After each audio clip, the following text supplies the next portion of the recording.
Cardiomyopathy is a broad term used to describe a variety of issues that result from disease of the myocardium. When cardiomyopathy develops as a way to compensate for some other underlying disease, like hypertension or valve diseases, it's called secondary cardiomyopathy. But when it develops all by itself, it's called primary cardiomyopathy. Now, there are three main types of cardiomyopathy. The most common type is dilated cardiomyopathy. That's where all four chambers of the heart dilate or get bigger, and the heart walls become thin and lose contractility. Next up is hypertrophic cardiomyopathy, and that's where the walls get thick, heavy, and hypercontractile. Finally, there's restrictive cardiomyopathy, which is where the heart muscle is restricted, meaning it becomes stiff and less compliant, and that prevents the heart from filling properly. The muscles and size of the ventricles, though, stay about the same size and only get slightly enlarged. Restrictive cardiomyopathy may be idiopathic or secondary to a disorder that either deposits harmful substances like iron or amyloid into the heart tissue, or there's fibrosis caused by immune cells or radiation. In all three types of cardiomyopathy, over time, the heart may be unable to do its job effectively, leading to heart failure signs and symptoms like fatigue, dyspnea, and swelling of the feet. Individuals may also develop acute symptoms like presyncope or syncope, which is a sudden loss of consciousness, usually lasting a few seconds. These individuals are at an increased risk of myocardial infarction because cardiomyopathies affect the cardiac muscle as well as the pacemaker cells that run through the cardiac muscle. They can lead to arrhythmias like atrial fibrillation, ventricular ectopic beats, ventricular tachycardia or fibrillation, and atrioventricular block. On auscultation, hypertrophic cardiomyopathy causes a crescendo, decrescendo, murmur between S1 and S2, so during systole, where it gets louder as blood first rushes out and then softer. On the other hand, dilated and restrictive cardiomyopathies cause an S3 heart sound on auscultation, which is the result of blood rushing and slamming into the dilated ventricular wall during diastole. Then comes the ECG, which is usually abnormal in a variety of ways because there's significant remodeling of the cardiac muscle in all of the cardiomyopathies. Common findings include atrial fibrillation, ST, and T-wave abnormalities, premature atrial and ventricular beats, atrioventricular block, and intraventricular conduction delays. Identification of the cardiomyopathy type relies primarily upon echocardiographic evaluation, which makes it possible to measure the thickness of the wall, dimensions of the cavities, and the pericardial space, as well as the left ventricular function expressed by ejection fraction.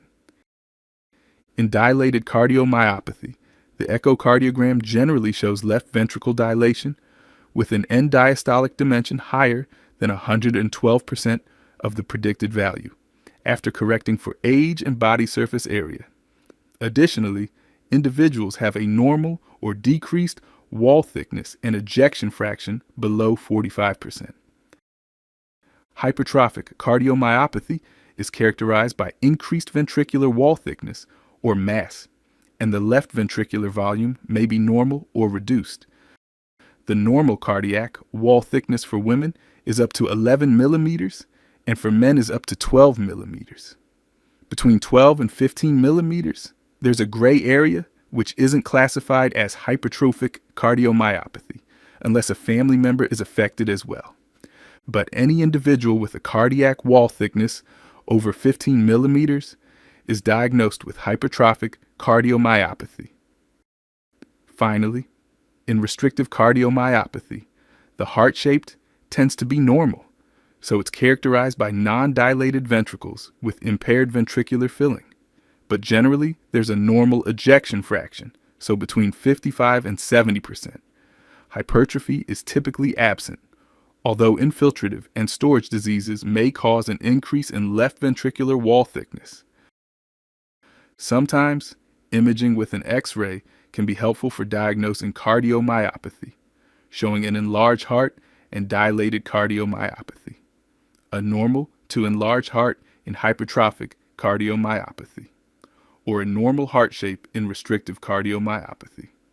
In some cases, especially in restrictive cardiomyopathy, cardiac magnetic resonance imaging or computed tomography is done to look for deposits of fat, iron, or amyloid, as well as evidence of inflammation or long-standing fibrosis.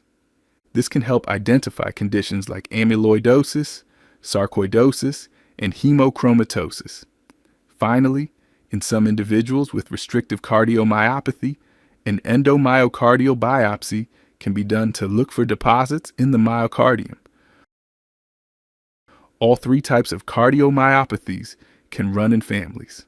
So if this is suspected, ECG and echocardiography can be done to screen the immediate family. That's particularly important since many cases of sudden death are found on autopsies to be due to an undiagnosed cardiomyopathy. In fact, this is particularly relevant for hypertrophic cardiomyopathy, which is the most common cause of sudden death in young competitive athletes. Pre-participation screening programs that include an ECG and echocardiography are often used to avoid these tragic fatalities. Based on screening, if family members have evidence of a cardiomyopathy, then genetic testing is performed.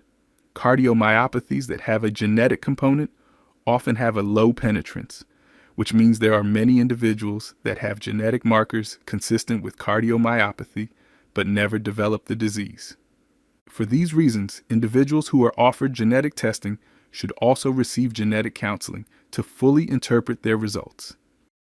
There is no cure for cardiomyopathies other than a heart transplant, so the goal of treatment is aimed at symptom relief and ensuring that the heart continues to function as well as possible, and to avoid a myocardial infarction and development of congestive heart failure.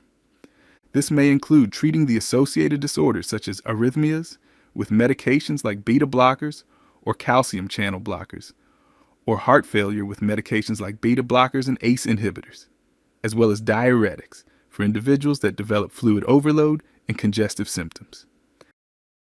Additionally, individuals that have a left ventricular ejection fraction below 35% or have recurrent ventricular tachycardia or malignant arrhythmias may need implanted pacemakers, defibrillators for those prone to fatal heart rhythms, or ablation for recurring dysrhythmias that cannot be eliminated by medication or mechanical cardioversion. In some cases, patients might be treated with cardiac resynchronization therapy, pacemakers, or CRT, pacemakers for short.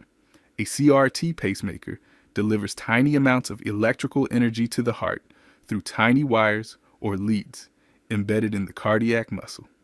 This helps restore the normal timing of the heartbeats, causing both ventricles to contract and pump together more efficiently, and that improves cardiac output.